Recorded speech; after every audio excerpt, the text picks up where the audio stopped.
decided I was going to go hang up the bow until rifle season started, but on November 17th, this beautiful 8-pointer showed up.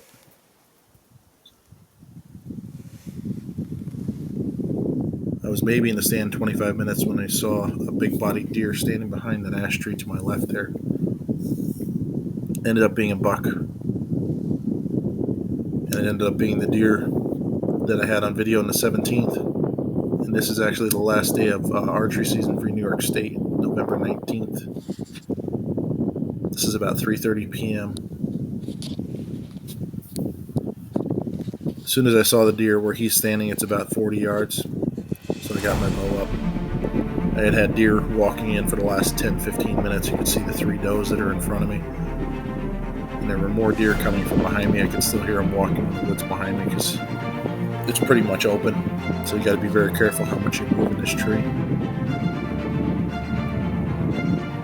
This deer was in the corner for maybe 5-6 minutes, but it felt like an eternity.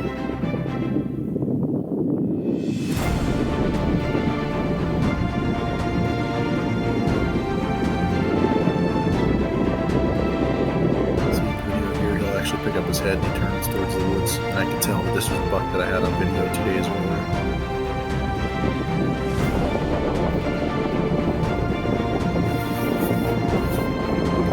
You can see the weeds and the trees in front of me. It's really, really windy, and the wind is blowing from the camera from right to left towards the woods behind me.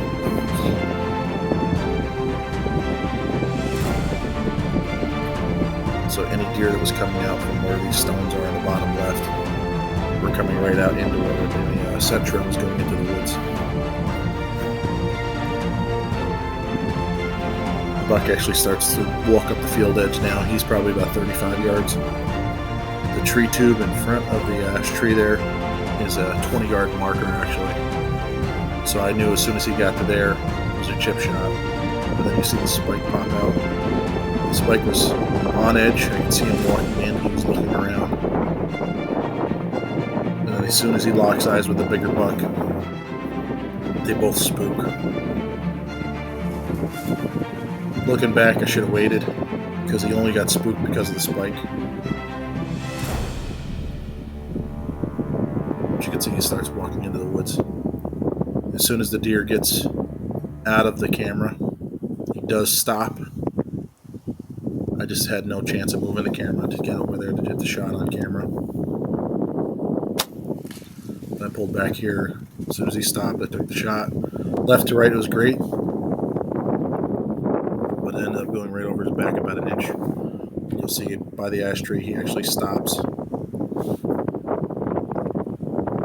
He does come back 3 hours later in the dark.